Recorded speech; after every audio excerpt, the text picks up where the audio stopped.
sort of TA Live and True Amsterdam next week. That's super important. So I really love it. Yeah, I love Amsterdam. Yeah. And I'm really sorry that I'm not able to go, because True is amazing and TA Live is amazing. Had a really great session lined up as well to do the fireside chats. But I'm sure you're going to be amazing, and probably this is your role. I can totally see you as a chat show host anyway, Adam. Well, I'm looking forward to it, but there's a bit of change in the lineup, isn't there? There's a couple of people that are not quite sure. One person traveling. It seems that way. Like, a lot of people are making those decisions, but we'll talk about that later at the second half of this show, because that's definitely part of what we're doing. Anyway, we are live. So welcome everybody to Brainfood Live, episode 49, bringing it to you as ever every week. We're up to 49 episodes. I think it's episode 7 of the year. So we're on a really reasonable click here. We're going to be talking some really interesting stuff today. Open hiring, no CV, no interview, as well as talking about the most topical thing right now, which is obviously COVID-19 and what the response for companies, recruiters, and people are going to be to this global crisis. But anyway, before we begin, I need to say a quick shout out to our sponsors, Pass. Pass Technologies. They are a background checking service. They're an awesome business. They've been supporting Brainfood on a number of different channels. I totally recommend you check them out if indeed you are looking for a automated sort of a one-stop stop for background checking. They are the business to check out. By the way, I think their free 30-day trial is still available. So I'm going to just share the link for Pass right now. And basically, I want you to take a look at that and jump in. I'd really like to ask Pass about their attitude towards blockchain, and in regards to the whole background checking kind of issue. We got onto that because a couple of companies I know are in the blockchain space there, and it's quite interesting to explore. But anyway, quick bit of housekeeping before we go on. I think people in Crowdcast can see and hear us, which is fantastic. But we are multi-streaming this across Facebook and LinkedIn Live. So can the folks who are watching on Facebook, on the Recruiting Brainfood Facebook group, just put a quick comment in to say, yes, you can hear me, Hung. And then I don't have to do any fiddling on the back end. Which I don't like to do, by the way. And can the people on LinkedIn Live, I think I'm live there. I can't actually see it. So if you are live on LinkedIn, I've got a helper there on the screen, basically on their own computer, looking at whether you can see or not. Just comment to say, yes, Hong, I can hear you. That would be amazing. Thank you very much. Okay, so we're ready to go. Now, before we bring our guests on, we always kind of review Brainfood. So, Adam, I'm going to throw it over to you. Recruiting Brainfood, issue 177. Did you read it? And if so, what did you find interesting? Yep, I did. And I just want to quickly say one thing before I do that, which is that I was invited to something last week because I used to be the co-host on Recruiting Brainfood Live. And I thought, damn it, I've been off too long here. So anyway, thank you for having me back. No, you can do default co-host, mate. But yeah, go ahead. I'm pleased your reputation is helping you in some way, I guess. So yeah. So the very first one was the very first piece of Brainfood, to be honest, about email deliverability. Myself and my colleague Finlay were actually about to write a blog about email deliverability and some of the things that you need to do. It's a really technical subject. It's about IP warming. It's about a whole variety of different things. You've got to build up a reputation. Your email server's got to build up a reputation. You might need to use multiple servers. There's lots of different things that you need to do. But one other thing I should add to this is a lot of people seem to think, oh, email's dead. Well, those people that think email's dead are the same people that think text message is dead, as in SMS is dead. Yeah. Both of those can be used to just drive clicks. All you need to do is drive clicks. And email is still the highest performing channel when it comes to recruitment related communications. You know what? I can verify that because the people who are watching this on Crowdcast right now, most of them have discovered it through me messaging them and saying, hey, schedule of March is up. So definitely the most effective thing. I've just shared that link into the Crowdcast chat stream. If someone can pull that off and stick it into Facebook and LinkedIn, that'd be great as well. It is a must read I think for anybody who is doing a newsletter or anybody who is sending email, which hello is everyone who's watching this show. It'll teach you basically what you have to do in terms of the technical fundamentals of getting email right. How does it work? How does deliverability work? How do you warm up the service so you don't immediately sort of get onto spam lists? It's absolutely fantastic. Very easy to consume guide. A must read. Link is in the chat stream. Okay. First quick rule about that is don't set up a new email account and send out 2,000 emails in one go. You'll get blacklisted very fast. You got to do 10 at a time to get through those first 1,000 and then start building up the numbers. Yeah, we should do a show on that actually specifically, because I think that's worth. It's a channel. We should do channel specific shows because I think people might be interested in this particular thing and do a deeper dive in it. But in any case, link is in the chat stream. Check it out. Okay, what else, Adam? Well, I'm a big user of Blinkist and I really love Blinkist. So I was quite interested in their self-service hiring model. I'm not sure why they put a copyright on it because it wasn't that unique. They described it as something that, I'm not sure they could turn that into their own product, but the concept is basically almost recruiterless hiring. So the recruiters still do some aspects of what a traditional recruiter does, but the hiring managers take much more accountability for things like the interview stage and the assessment stage, and the hiring managers really are there to fill the machine. And they're to an extent they're tech managers, they're bot managers. So they're tech managers and they're process managers. They've got templates for absolutely everything.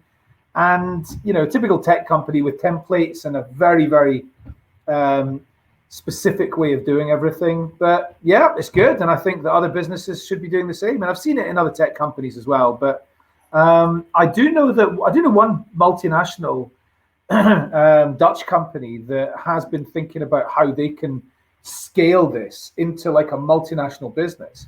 There's this company I had in mind, Fabry. This is the company that basically produces like all these kinds of nuts and bolts. They're literally a nuts and bolts business.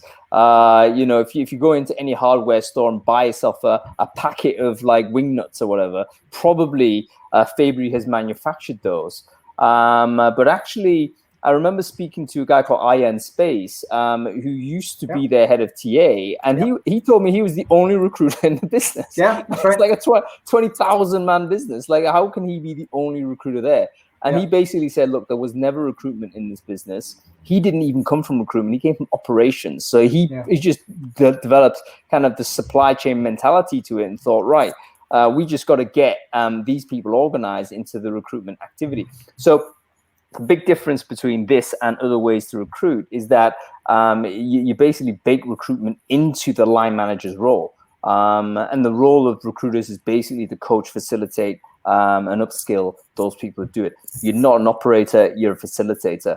And I agree, Blinkist is a bit cheeky by putting a bit of a trademark on it. But hey, that's great branding, and they're brilliant at branding. And they've written a blog about it. So check it out. I've just shared it online there. Are there lessons we could apply to other less extreme cases? I think, wouldn't it be great if hiring managers took a little bit more of the load, especially as they are the ones in the end that say yes, no to the hiring. Yeah. So Debbie yesterday has asked a good question, which is, that's efficient, but is it effective? We don't really have time to cover that. Read the article and you'll see for yourself. Yeah, I think question mark, right? I mean, Blinkist have gone and stayed with it. So presumably in the scale and direction of travel that they've gone, they're comfortable with it. There are other examples. Fabry is one that we should cite as well. But yeah, is it suitable for every situation? Probably not. But can we learn something? I think absolutely. Yeah. Okay, two more. One of them I know about, one of them I don't. So I'm going to ask you about it. So the 75 different approaches to meetings from tech leaders. We are still very, very bad at doing the wrong types of meetings for the wrong types of interventions at the wrong times of the day and the wrong kinds of business processes. There's so many different types of meetings. I try and insist on 30 minutes. That's it. I've seen companies doing stand-up meetings. That works. But what we don't do is we tend to do the same types of meetings, whether it, regardless of thinking about what the format for that meeting should be and what the objectives for that meeting are. We use brainstorms for things that should be action focused, and we don't get it right. So, look at the different types of meetings that you can be doing in that article and try and work out which are the ones that should be used in your business. You know what? Very good point, because we just categorize a meeting as just a meeting. But actually, we need to have a better taxonomy there, don't we? We need to understand, is it a brainstorm? Can we freewheel? In which case, great, because there's always going to be people that want to freewheel. Or is it like hyper-focused? Like, we just have to unblock this one thing. Let's get together and unblock it and then go. No question that I think as meetings get bigger and as they go longer, they morph into something else. Like the original objective changes. And it can be just a big time suck. Anyway, there's a load of good meetings type content that I'm going to share over the next coming weeks. But I'm now wondering whether it's that relevant anymore, because obviously with COVID-19, you got to think, hey, are we sort of moving dramatically away from physical proximity? But anyway, we'll talk about that at the right time and apply some discipline there. Anyway, last thing, a couple more things, actually, two more. Yeah.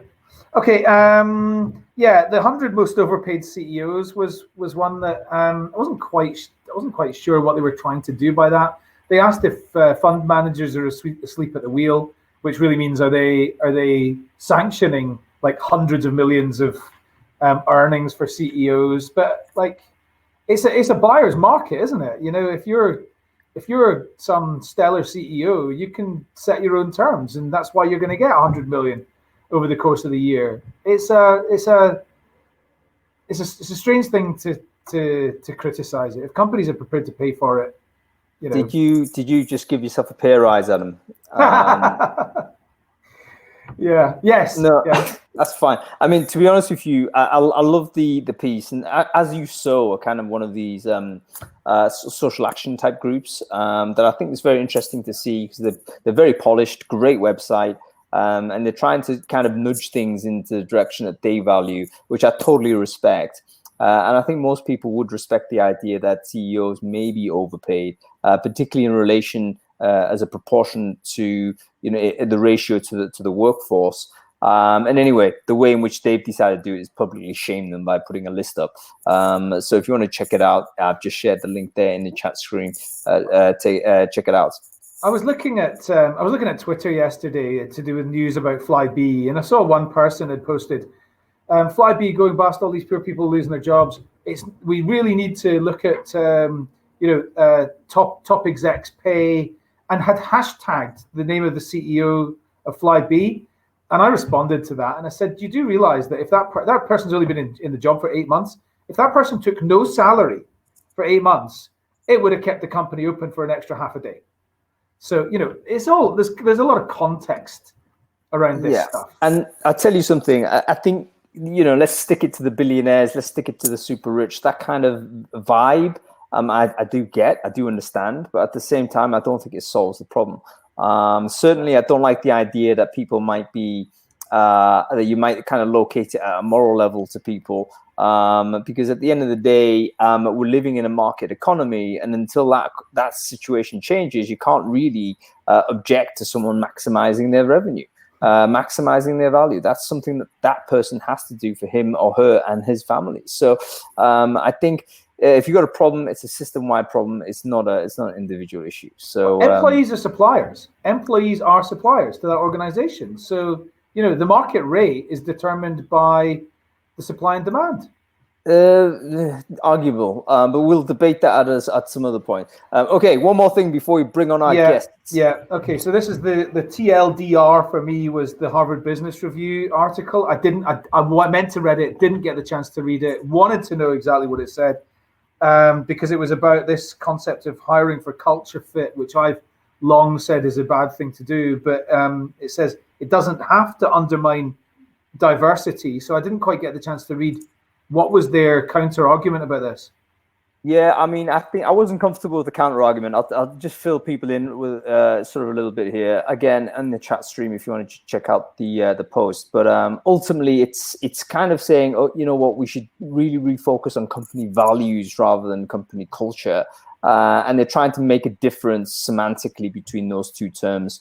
And they make that argument, I think, quite well. But my criticism of the post is generally more a case of, look, aren't you just kicking the discrimination can down the road a little bit?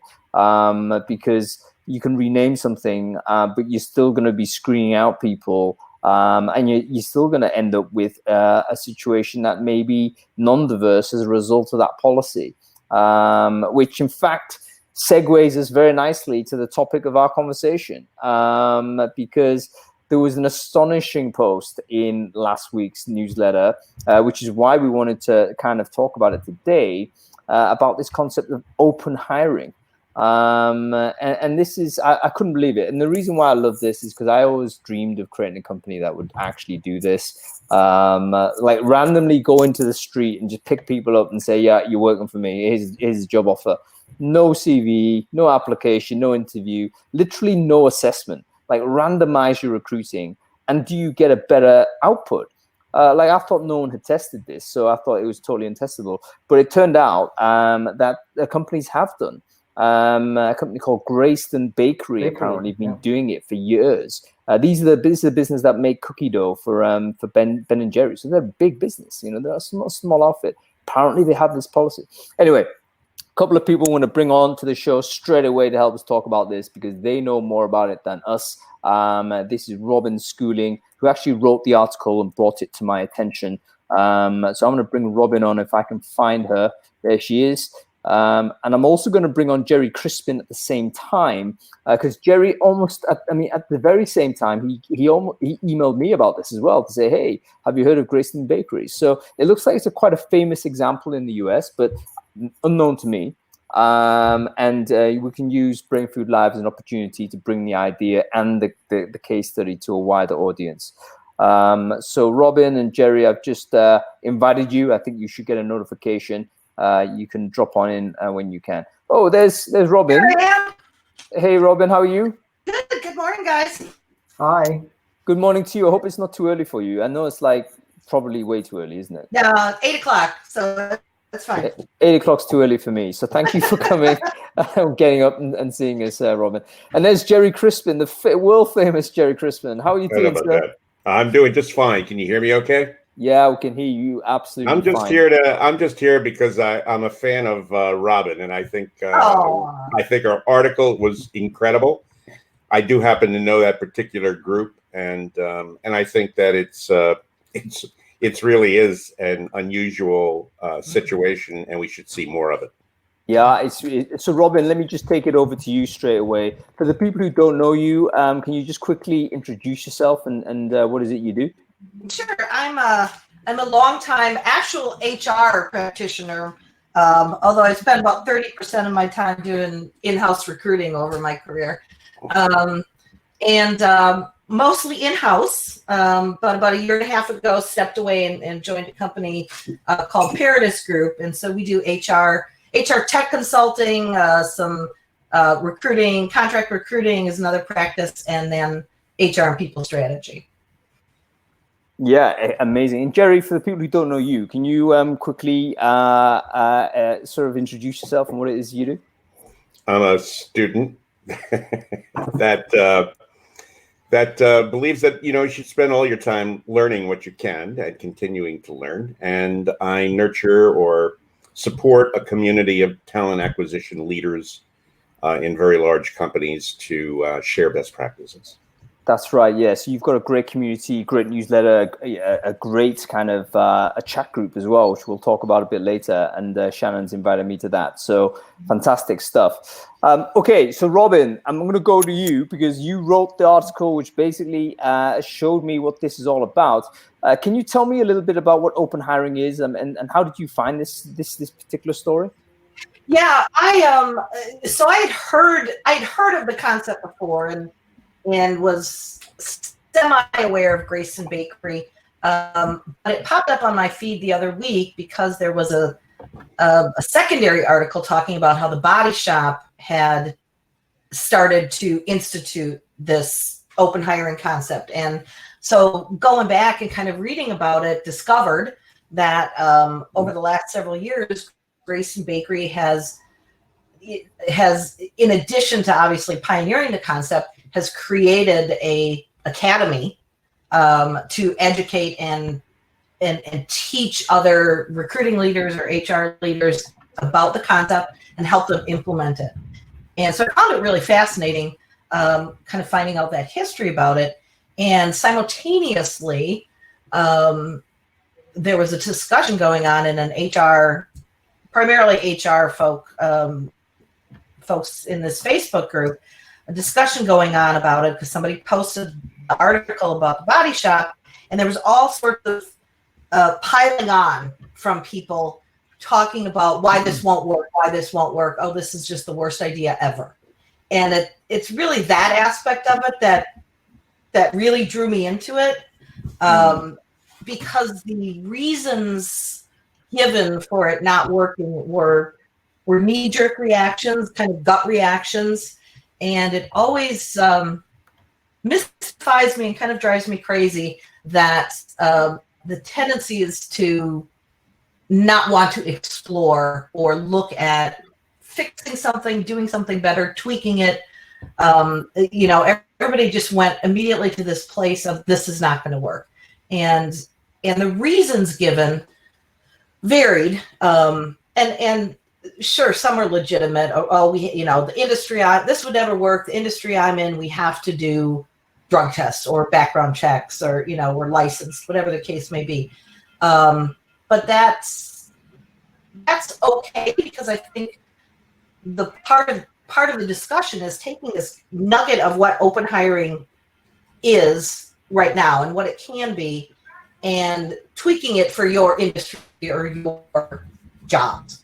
Some of the industries I've worked in, and I've worked everything from academia to finance, but I've also spent a lot of time in industries where we were hiring, mass hiring, hospitality, casinos, manufacturing, and logistics, where this would work beautifully, and or work with a couple of tweaks, because some of those organizations, and it was very industry specific, I couldn't hire a dealer without a background check and a gaming license, but the front part of open hiring for certain positions would have worked fine, and I could add on background checks if needed.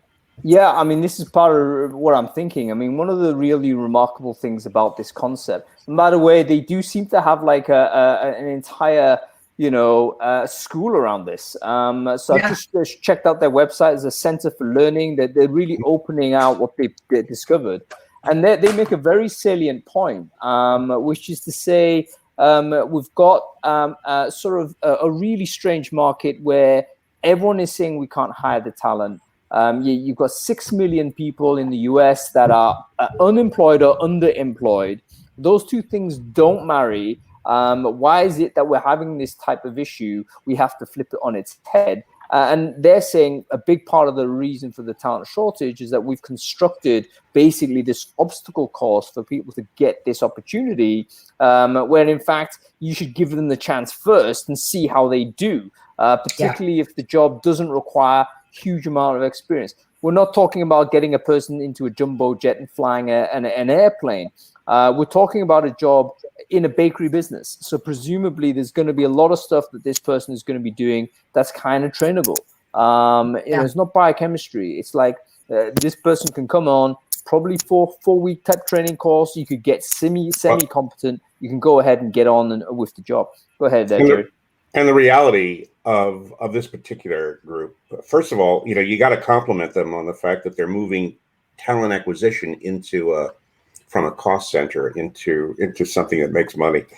But the other piece is the transparency of their model that basically says, look, we've got 5 jobs. I can teach you each of these jobs in less than a day. And would you like to learn the job and do it? So can you show up? And if you can, we're going to hire you. We're going to hire you. Just get in line. Is that actually the model, Gerry? Look, they at various times, they might have 10, 15 openings when they were growing. And essentially, if you were the 16th person to put on the list, you're the next person who's hired. and that might be another week or another day or another month. But the fact is, you're told you qualify because you have an interest and you can learn.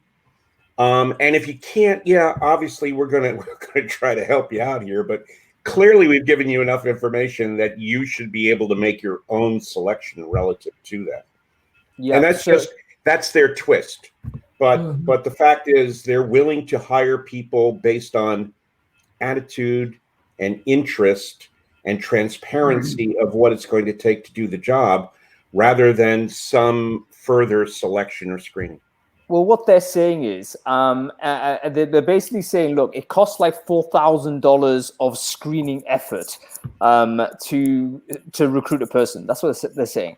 And they're saying, why don't we just spend that investment into training a person? Yeah, what an interesting idea. You know, with putting all these barriers up, with doing all of this labor, getting rid of people, well, why don't we just convert that labor into actually training these folks? Firstly, as you say, showing them which job options are available in the business. So it's not just here's one job, it's several types of opportunity. Which one do you like? We can show you how to do it. Close the gap between what the job advert is and what the job is in reality. And then spend that money and that effort that would have been spent doing interviews and training, train the person, and then they're going to get on with it. So, imagine that you could offer somebody online the choice of taking an application, filling out an application and being screened, or going through an online training program. And at the end of the training program, taking a test. And if you pass the test, you're hired. Yeah. You haven't filled out an application yet. Right. And I have to tell you, there was some small experiments like that in San Francisco not long ago relative to those kinds of things.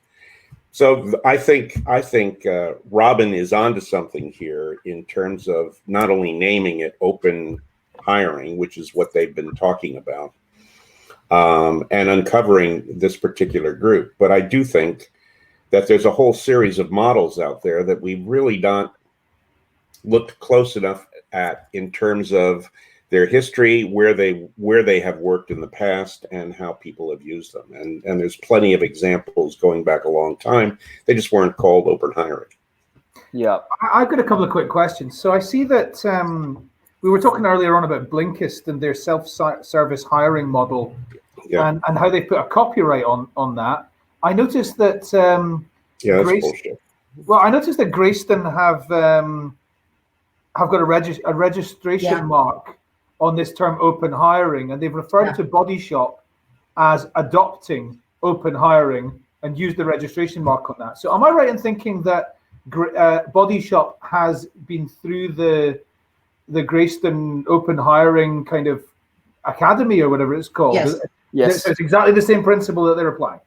Yeah, that's exactly what's happened. Basically, I came across the Body Shop case, and they had actually gone to visit Grayson on one of their open days, and they came away. Done is built a model that they made into a business. That makes great sense. Calling naming something doesn't mean squat unless you actually do something with it, and then you have to defend that trademark or that or that registration. Yeah, what? I want to just introduce one other idea here, because I remember a post by a software developer who, of course, software developers, high software developers, by the way, are very annoyed at recruiters. We know this, and one of their annoyances is the amount of work they have to do pre-employment in order to get through technical tests and all this type of stuff. And I remember this one developer, I think 2 years ago, basically started counting the amount of hours it took him to go through these multiple recruitment processes. And it actually came out to be more than a full working week. Uncompensated for, these are take-home exercises, all the rest of it, all to go through to prove to the employer they could do the job. Which isn't guaranteed, by the way. So in the end result, they've done the work. They do not get the hire. Right. And one does. The rest don't. Well, one of the problems is, the dropout issue. And I believe that Grayson can point to significantly less dropouts because the person's getting trained on the job rather than going through the application process. application process is candidates donating time and effort. And in fact, if they're in-work candidates, they may actually be taking time off work to do this. So that's costing them money to go forward. So we need to rethink asking a lot of big questions with this model, I think. Well, and I think how we got there, which is why I wish people, HR leaders, recruiting leaders, would sit and think about these things a little bit. We've gotten to this very convoluted model because I think sometimes it's self-preservation. We're going to add all these steps to our recruiting or hiring process because that kind of proves we're needed, So I walked into an organization once hiring entry-level service type positions, fairly high turnover, 40% plus annual turnover, big turnover in the first 90 days. And looking at the process that had been built over a couple of decades, it was absolutely ridiculous. The number of steps to hire a very entry-level housekeeper, maintenance type position, customer service sort of role, because this Byzantine,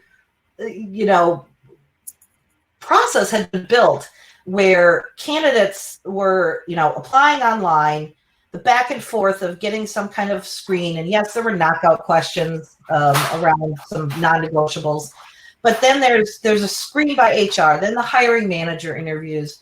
Then they had created this once a week group interview where every candidate that was in the pipeline, which could be 30, 40 people for a role, these service roles, they were all brought in en masse, and all the hiring managers sat in the room and evaluated them because it was a service-oriented business. Then they left. Then the hiring managers as a group kind of talked about, oh, well, we think, Sally would be good in this job. Well, Bob was interested in my department, but he'd be better for you. And they went through this process. And then, only then, were the candidates that were still in the mix contacted. So to hire for these, in some cases, part-time jobs could take, you're talking weeks upon weeks. Well, by then, those people are gone. They have gone somewhere else. They've gone down the street while you're sitting here waiting. They're already working for 2 weeks down the road somewhere else. So, Robin, I wanted to give you an example that you would be very familiar for you, and that's casinos, right? Yeah. So Artie Nathan, who is actually one of my absolute heroes, I think you know who he is. Yeah. Who was the CHRO for Wynn Properties in Las Vegas. He would have that cattle call. Yeah. But it was a lottery, and only approximately 90% of the folks who would be in the cattle call, if you will, would be hired with his expectation. And the same types of jobs that you just described, and people would all be standing out there, and he would say, I'm going to go down the line and shake each of your hands and welcome you. If you can smile and welcome me back, you're hired. And that's what he did, because he believed that he could teach the customer-facing job to everyone. He can't teach people how to smile when they're asked to smile, however. And so almost, 100% of the people that he shook their hand was able to shake his back. He also made accommodations for disability, but that's another issue.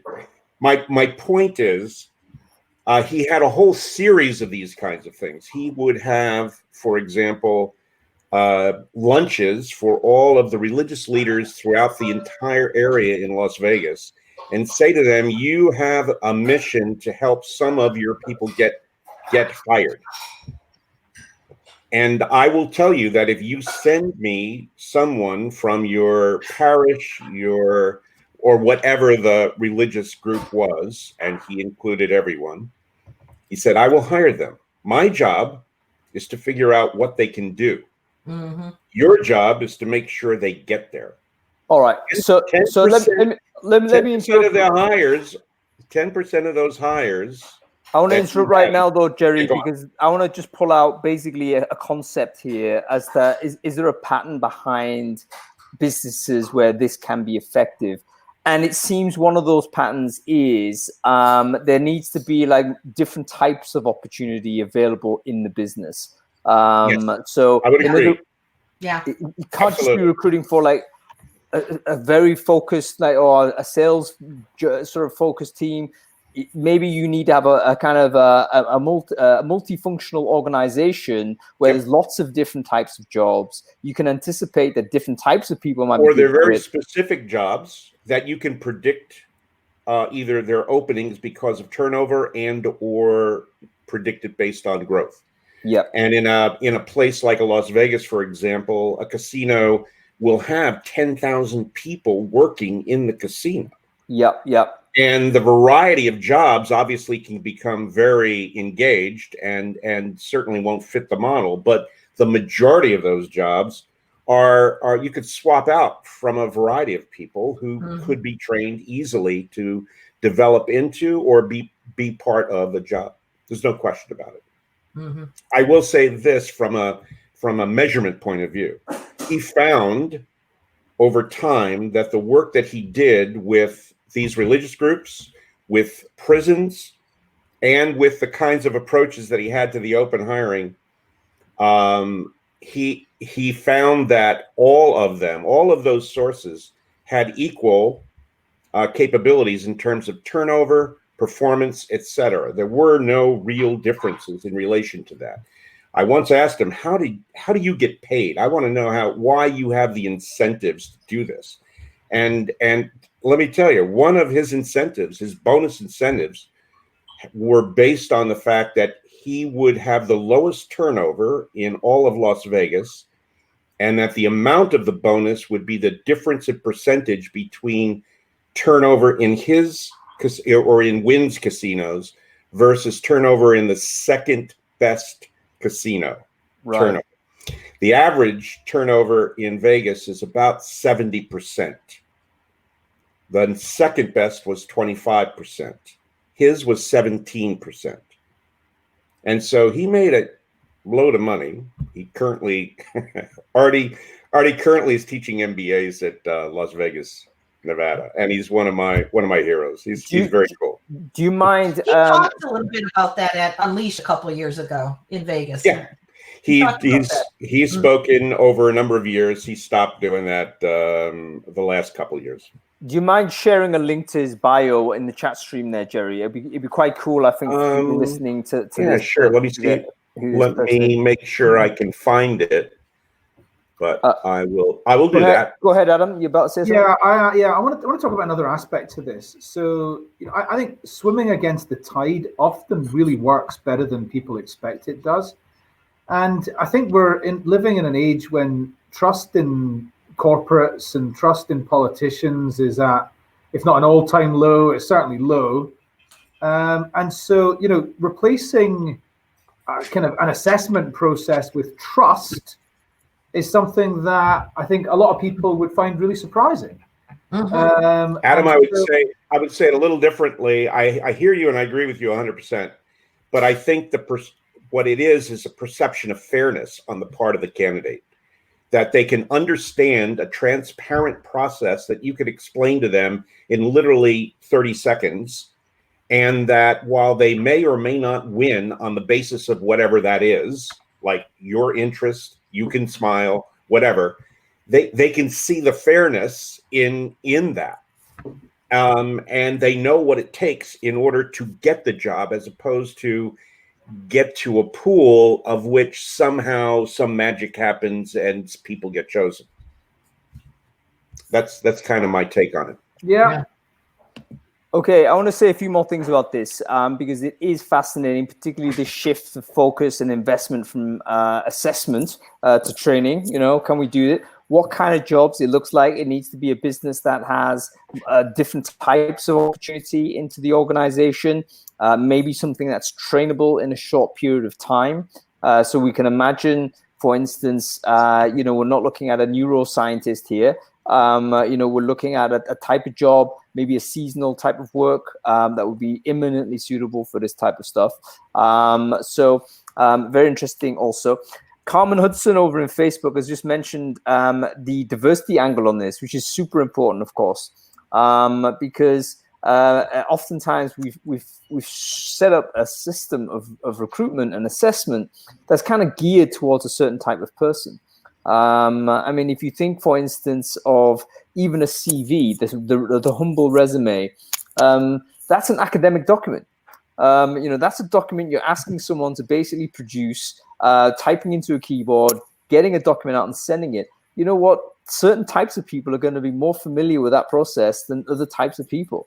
Is it appropriate for every single type of job that's out there? And yet almost every job does require a CV or resume as of course.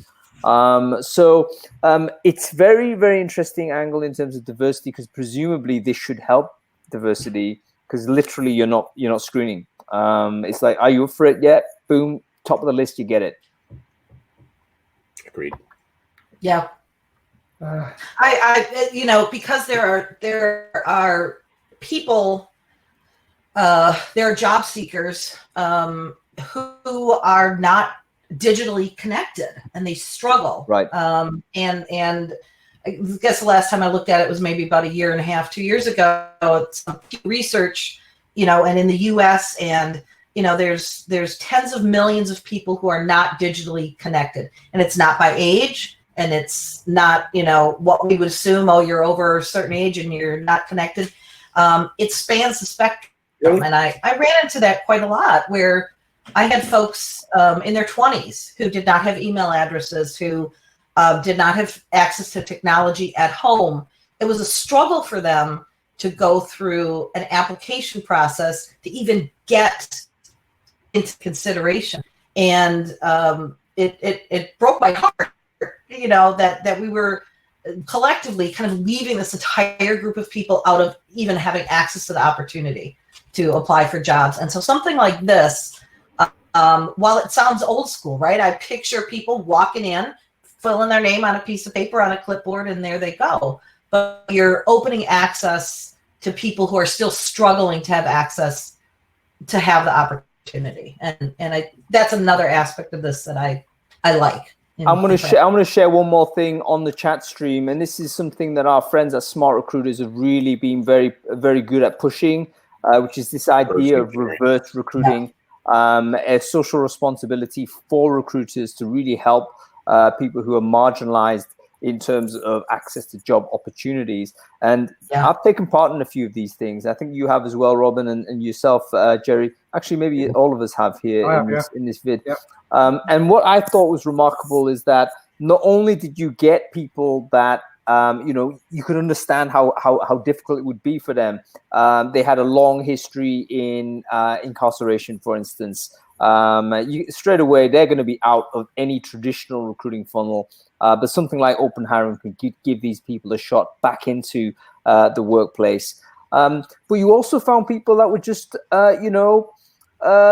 it could be you and I. It could be just someone who's fallen on a hard time. I remember speaking to one fellow in Amsterdam. I met a recruiter in DC a few years ago who was one of like 200 recruiters in the company. So it was a very large company. But what made her stand out to me is that every month she devoted at least 2 nights to going to various community centers in the city and helping to basically explain how you could get a job in our company, what you need to do, how I could help you, how you need to rephrase your resume, how to fill out an application, where you can get more resources, etc. And as a result of that, there was a small but growing percentage of folks who otherwise would never have gotten a job in that company who were qualifying and competing successfully. So any recruiter could do this kind of reverse engineering if they felt that doing so is paying it forward and acting more as a true professional in our profession. Yeah, I think super important. Actually, Andy, very humorous. Thank you very much. But he actually asked a very interesting question, which I want to address now, which is, should recruiters fear open hiring And is that a reason why we haven't embraced it? And you know what? I think we should fear it, actually, because it does kind of render a lot of the stuff we do. It asks a big question, doesn't it? No, I don't think it does. I think it changes how we view ourselves and what our responsibilities are in terms of helping people make better decisions about the jobs that they want and making sure that we can help them get it. But hang on. I think that's a different set of issues than it is calling ourselves some kind of expert in selecting people. Well, yeah, I mean, big part of our job is to construct this obstacle course and manage the obstacle course, right? That's what we do. So we should be deconstructing our obstacle course. But is there not a legitimate point to say, you know what, if I did do that, and this actually refers back to something Robin said earlier, that we've now got vested interest in this difficulty. In fact, we've got vested interest in the challenge of recruitment. Because if recruitment got easier, probably there wouldn't be such a demand for our jobs. Right. You know what I mean? It's like the police need the crime. I think there would be better recruiters helping more people, and those who aren't, who are in the way, I think they need to go find something else to do. Robin is one of my favorite practitioners of all time. So I'm sorry that she's no longer working, killing those companies, but and making them better. But what she's done is moved into a position where she can help more companies now by being a consultant. I think that's fabulous, and that's why I admire the work that she's doing. Yeah, I mean, I think so. You are a kick-ass. Yeah, I just want to Robin. I just want to add something. Thank you. I wasn't even out. I got kicked off and I came back. Thank you. The question about should recruiters fear open hiring that Andy's asked. I mean, I definitely don't think they should fear open hiring. I think they should probably be more likely to fear the concept of self-service hiring that we talked about in relation to Blinkist earlier. Depending on your point of view, I think self-service hiring is a really great thing. But actually, if you're going to be able to automate, a lot of that and enable hiring managers to do their own hiring, then I definitely don't think open hiring is a problem. I think actually there's a whole lot of aspects of employer branding and corporate social responsibility and other things that recruiters can make use of, devices that other recruiters can make use of in that context. So I think actually it's quite interesting that we've talked about both of those different things on this one session. It looked like it was unrelated, but maybe it was related, But ultimately, when I say should they fear, and I think align with what Andy's saying, it's not like it's something that we should perceive as a problem, but industry-wide, if we take that frame, you can imagine if everyone or a large number of companies adopted open hiring, the volume of recruiters doing the job we do is going to shrink, and that I think is the reality of it. Now, should we embrace it as an idea? I think we've seen some good examples of it, haven't we? And it looks like it can solve a lot of the problems. Final thing I'll leave it before we kind of move on to the next topic really is that there's evidence to say that people who are hired this way stay longer, so your retention rates are a lot higher. And is it the case that basically people get a better signal by being welcomed to a company, trained in how to do the job, able to select the job that they want, and then obviously they're going to be more committed to doing that task than if they went through some sort of obstacle course where there's all sorts of misdirection, isn't there? Like, am I getting tricked by the interviewer question? We're throwing people puzzles to complete. All these types of assessments we're going through, none of it is really mapped to what the real job is. So I do wonder whether there's a lot of value to be added by examining this entire concept. Maybe we could deploy it piecemeal to a certain department. Yeah. Go ahead, Adam. One really quick question. I'm not sure if anybody knows the answer. Robin, you might do. The Body Shop, I think, the article suggested that, or it was a different article I read, suggested that there's 3 questions they ask you. It's yes, no answers. And depending on the answers to those, that's you getting the offer of the job. Do we know what those 3 questions are? I believe they were, are you available for this shift? Shift XYZ. Here's the physical requirements of the job. Can you do that? And I'm thinking the third might have been pay. Pay as X. Will you accept it? I think those were the three. Yep. I think you're right. Yeah. On that. Good. Okay. Cool. All right. Well, listen, guys. I think this is a really a fascinating topic. I'd love to hear if anybody's prepared to experiment with this, at least in a departmental level. Perhaps you don't go big, a big full gun, if you like, and go everywhere with it and do a big switch. But probably there's a department that you can go and just try it. Just take away the assessment and see whether you can offer the job. First person that shows interest or commitment. And I like the idea of creating a list. So the people who've already shown an interest, they're in this backlog and they can go on. Okay, we're going to do a phase shift right now because we're going to be talking COVID-19. And I've been touching my face the whole morning. We should immediately quarantine Adam and get him off screen, actually. And basically, I'm going to bring Lars on in a minute, which means one of us four is going to have to drop out. But before I do that, I just wanted to get your kind of early views as to how significant you believe COVID-19 is to the world of work. How is it going to affect how we recruit and assess and do our jobs? How is it going to affect how we set up our businesses? Gerry, can I go with you first on that? Sure. If you used it, certainly right now, anything that you say or speculate on has some degree of uncertainty in it because we don't know everything. No one has finally pinned down the death rate, for example, which I think is going to be critical. They apparently have pinned down some degree of the rate or speed of contagion, which is significant and equal to, if not more than, flu. So if you look at expected values of the problem, you still have, while there's a lot of uncertainty, you still have a pretty big number that comes up for me, especially given my age. In relation to this being a problem. And so I think it's a year-long problem. I think it is, I believe it's already triggered a recession, and I believe we just haven't called it that. We haven't called it a pandemic, and yet all the criterion seem to be met.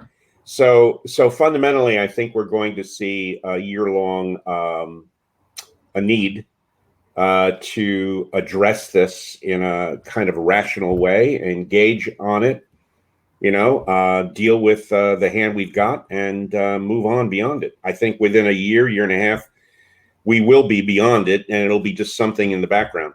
But I think it's a big deal.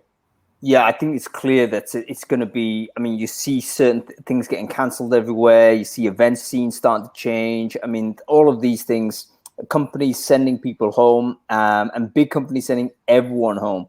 Yep. And you do wonder what the knock-on effect of that will be. When the entire company goes work from home, a lot of those people are going to realize, hey, it's perfectly possible to do this. And, all those managers that resisted the idea, Adam, you were one of those folks actually, resisted the idea of not getting everyone in the same room. Maybe the world doesn't fall down if everyone is distributed. I think a lot of companies may not ever go back to the same way that they have done, because it seems to me that they're gonna discover some lessons about remote working that perhaps they weren't prepared to learn before. Robin, let me go to you with this. How do you feel that COVID-19 might impact the world of recruiting? I think what we're going to see, and I think Gerry alluded to this a little bit. The year-long trickle effect of this. Are we going to start to see probably fairly quickly? I haven't seen any yet, but positions in mass being put on hold. Are companies going to stop hiring because they don't know what's going to come? One of the airlines, United, maybe, I don't know who, announced yesterday we're putting a hiring freeze in because they don't know. That's going to keep going, right? As it becomes more localized, as it comes into more of our states and communities, the people that can least afford to not be working are going to be the first out of out of work or not being paid, or the jobs are going to start drying up. Nobody's going to a restaurant. We don't need to hire any more people. So I think that's going to be one of the trickle effects. And what I've seen kind of on the HR side with a lot of kind of internal HR teams, which is where this will be great. Talk about a segue into when Lars gets on, but with what he's been putting together. But HR folks are struggling with some of the basic things that they have not really thought about before. Now they have to. How do we work from home? How do we do pay continuation in some sort of event like this? You know, lots of people don't have sick pay available when somebody is out for 14 days because they're potentially contagious. What do we do as a company, and what can we afford to do, because we haven't had the U.S. has a lot of complexity with all of that. Exactly. And so internally, and HR folks I've been talking to, they're really, their foot is just, they've just put their foot in the starting block. They're not even in the race yet in terms of how they're preparing for what they need to do if this really goes on long term.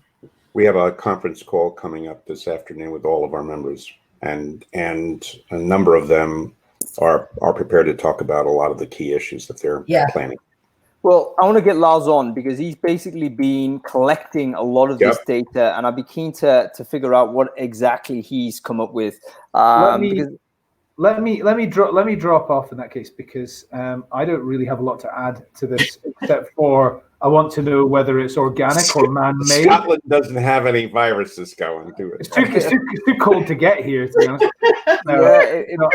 It might have helped. I just want to know if it's organic or man-made. That's really it. But I'll drop off now. Yeah, no worries, Adam. Thanks for having us, man, and thanks for volunteering to step away. See you later. Okay, let's get Lars on here, and we'll see what he's got to share, because I think this is an interesting topic, and certainly some of the documentation that's being collected is definitely worth sharing here. Like I say, I think everyone's kind of in agreement to a certain point where this is impactful. Who does it impact most? Who's it impact least? I see companies that are distributed only. They're the ones that seem to be sitting more pretty than anybody else, because this is their resilience has been proven. Their operating model literally has not been interrupted at all because they never needed people to come into physical proximity. Yeah. So Lars, thanks for coming on, man. Great to see you, dude. Yeah, great show. Thanks for having me.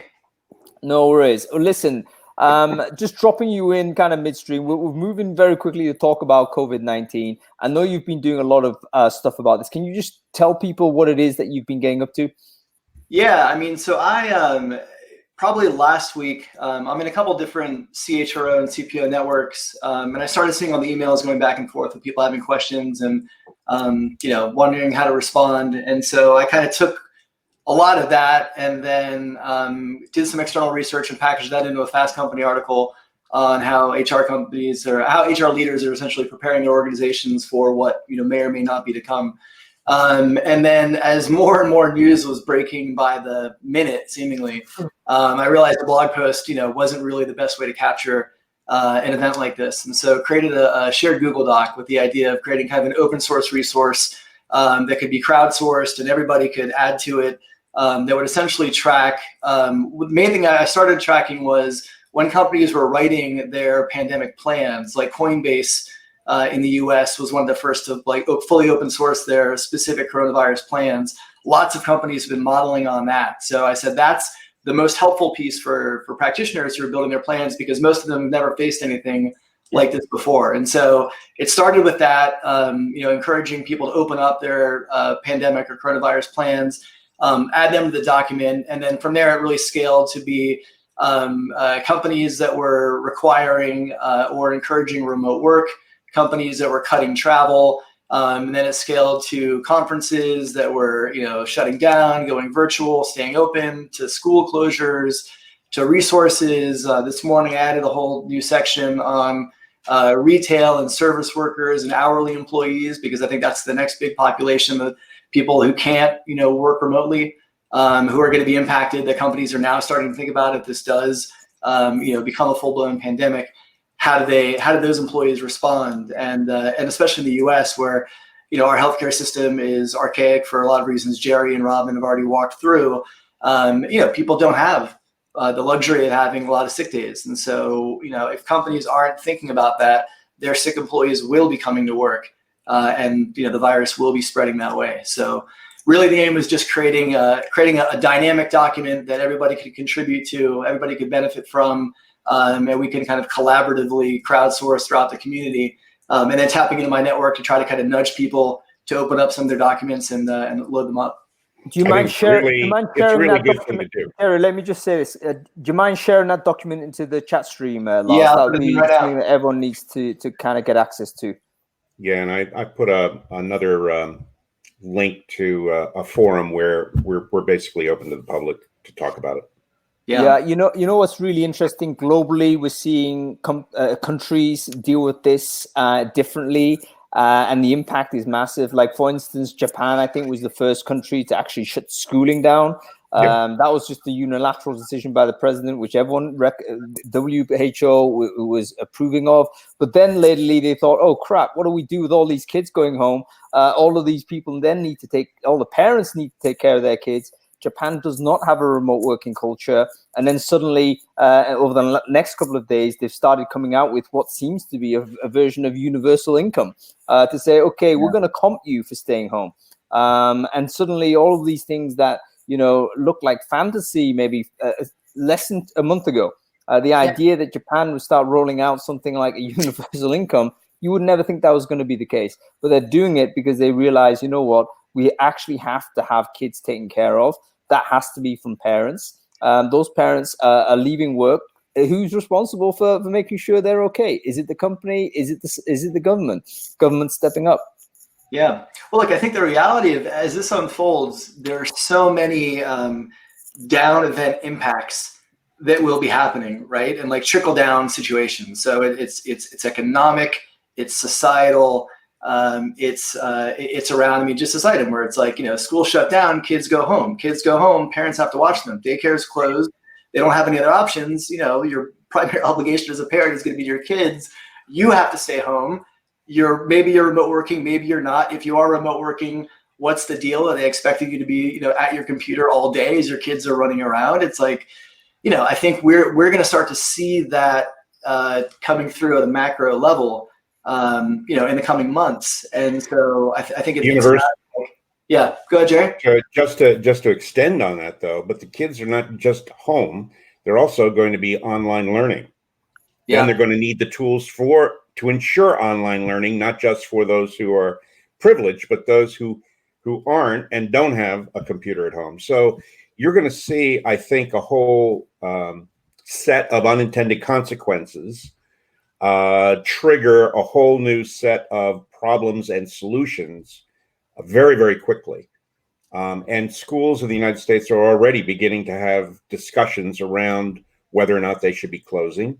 And I will tell you that I've already checked on my college and several other colleges. They are beginning to send students home. And all of the professors are being, if you will, stressed to figure out how anything that they were still doing face-to-face in a lecture hall can now be done online. And so that whole movement towards the online learning is going to accelerate in a huge way. Yeah. I mean, just looking at the school impact, like so far, and this is from the crowdsourced doc I've been managing, the countries that have shut down schools for the month of March: Japan, Hong Kong, UAE, Italy, Iran, and most of the provinces. It's not nationwide yet. India and Delhi, they've shut down. In the US, there's been pockets of schools, but yesterday Seattle announced one of their school districts, the North Shore School District in Seattle, 23,000 students all going home for a TBD amount of time so far. I don't think they've locked that down exactly how much, but I think that is that's just a reality that we have to start to prepare ourselves and our companies for, if this thing continues to gain momentum. You know what? Let's switch it to the recruiting impact. One of the first things that I looked at when I saw this was, hey, listen, recruiters have to get better at video.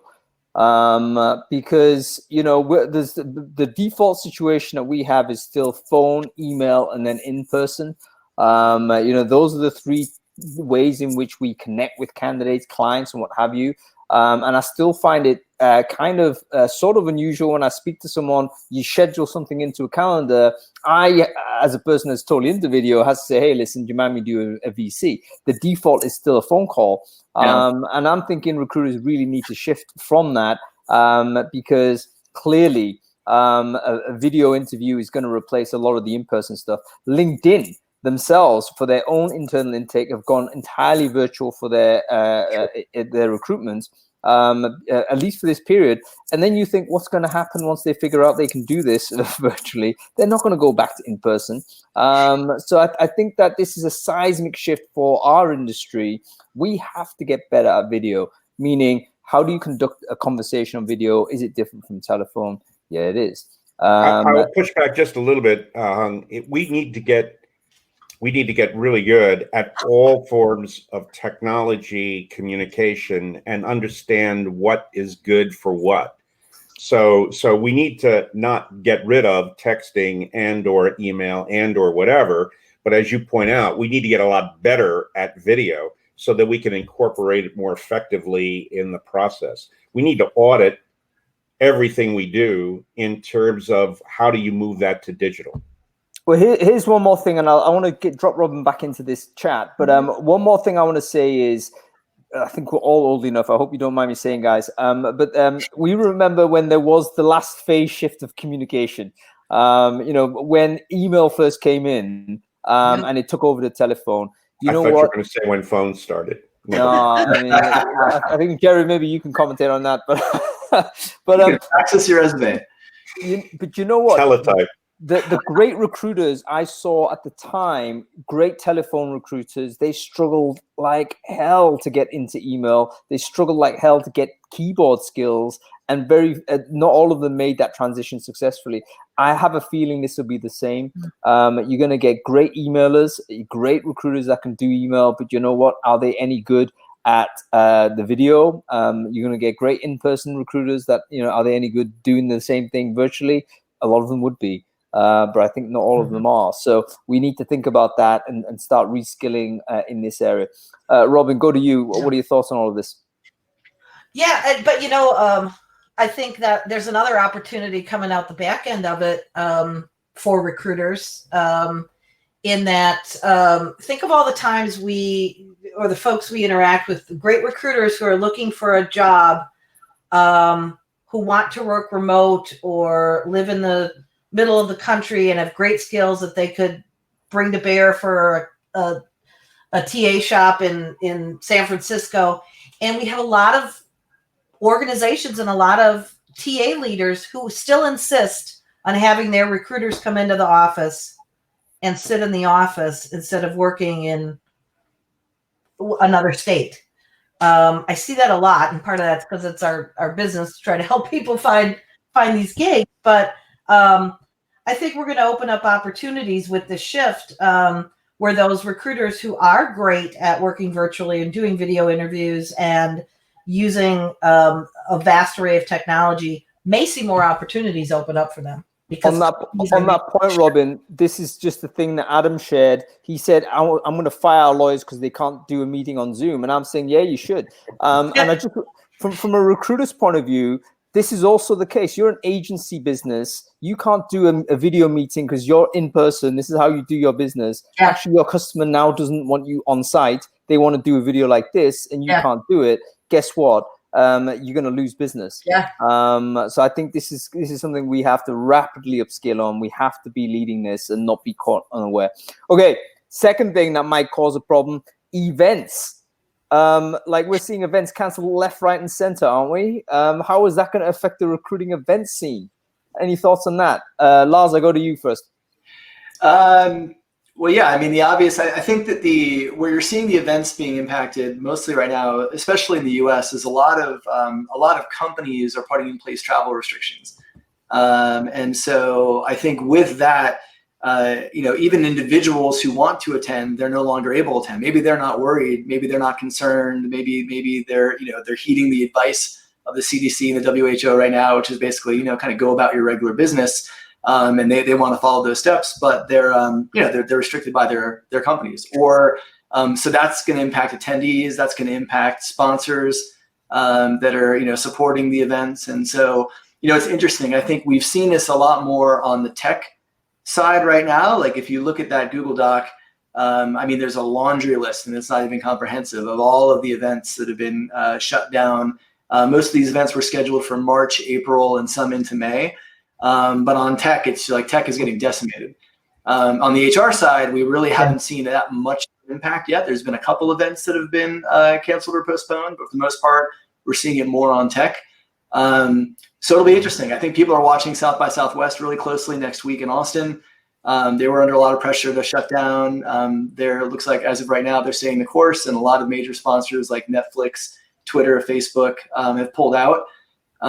You've got events like, in the U.S., Comic-Con is one of the 100,000 attendees, and it's happening in Seattle next week. And so people that's got to be a disaster.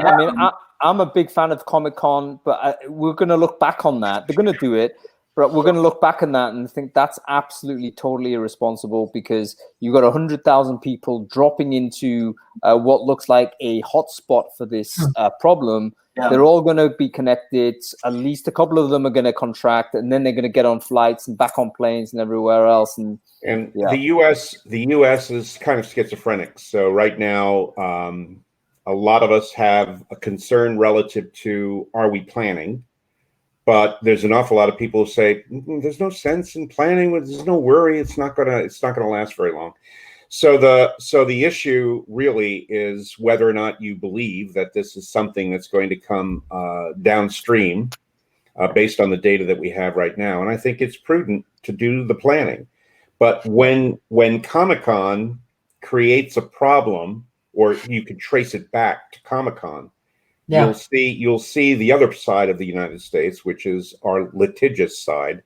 Right. And there's going to be some families that will bankrupt Comic-Con for sure.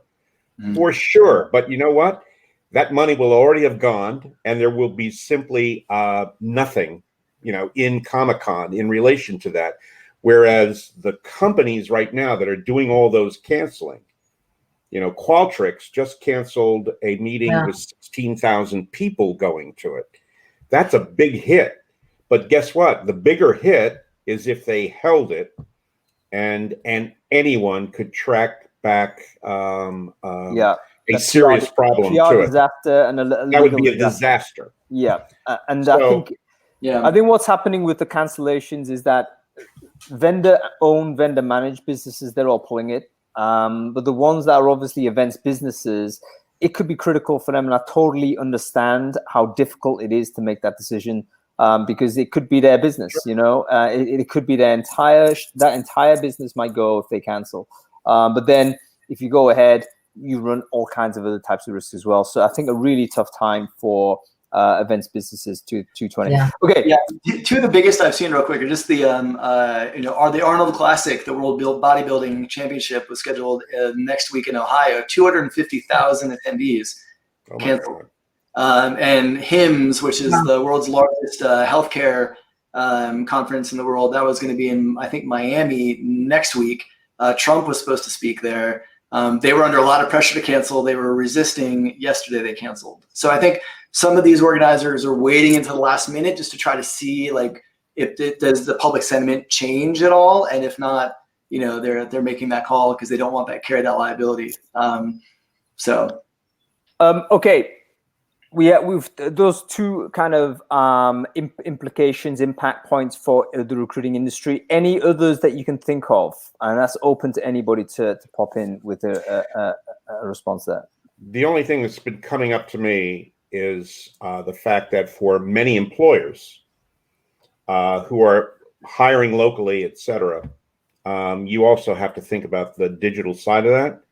You also have to think about auditing from an HR point of view, where your employees are living and working in large numbers. You need to make sure that the healthcare facilities in those areas are prepared, ready, and have the capacity to handle an awful lot of folks coming in. There's going to be some issues. Yeah. Very interesting. Well, I think I read one post on Twitter. I'm being totally into it because I've had to take precautionary measures myself, just because I think it's difficult because everyone has got their own opinion on this topic. But having researched it in terms of how this thing moves, it seems to me the most prudent thing to be overly cautious rather than underly cautious. And so I've stopped going anywhere for the next month. And that's involved me having to cancel stuff and let people down, which really is disappointing. I feel terrible for doing it. But I just feel that we need to avoid unnecessary in-person meetings for the time being. And that involves removing yourself as a potential carrier for this illness. It is kind of similar to a flu. We know that. But it's a novel flu, which means that we don't have a vaccine for it. Which means people who catch it, particularly the vulnerable people that are of senior age, might develop pneumonia. And if they do develop pneumonia, they are going to need medical assistance at a serious level, meaning ventilation and equipment and all that type of stuff. And it turns out where the mortality problem spikes is when you overload a healthcare system that does not have enough ventilators. So you may be a person that gets this, you get pneumonia, you need treatment, and there's a queue. And that's where the mortality spikes up. That's what we're seeing. I think I studied the WHO report when they did 2 weeks in China to study exactly what the rate was and what was going on. The mortality rate in the center of the outbreak in Wuhan was 3.4%, whereas other provinces, other cities was less than 0.4%. And the reason why they had that difference was because of overloaded medical system. Basically, none of us have public healthcare systems that can handle surges. We get a spike of people needing treatment. We can't treat them all. A lot of those folks die. So I think if we can flatten out this curve, we're all going to get it. I'm convinced I'm going to get COVID-19 at some point. But if I can get it in June or July or October or some other time where I'm not adding to the load, the stress load of the system, then all the better for it. So I'm currently on lockdown. Anyway, that's it for the show. I don't want to take any more of your time because we could talk again, by the way, and I'm going to do another show if I can on this in early April. So I'd love to get you guys involved again in that. I just want to thank everyone for watching the show. It's taken it's a bit of a weird one because we've talked about open hiring on one side and then segued into COVID-19. But I think they're interesting topics that we should be sensitive to topicality on Brainfood Live. So thank you everyone for joining. It's been awesome seeing you. I think we didn't get LinkedIn on for some reason. I'll look into why that was. Apologies that we didn't get that distribution of this, but I'll figure that out and distribute the video later. Thanks again to our sponsors, Pass Technologies. They're an online background checker. So if you're interested in open hiring, maybe this is a good tool to use actually, because at some point, maybe you do want to figure out whether people are legally able to work in your business. But they're an awesome business to have a look at. And thanks to our guests, Gerry Crispin, Robin Schooling, Lars Schmidt, and of course, co-pilot Adam Gordon, who stepped back just to make some space for us. So thanks everyone for the show. We will see you next week. I think we're talking internal mobility. So I look forward to seeing you all then. Great. Thanks, everybody. All right, everyone. Have a great weekend. Bye.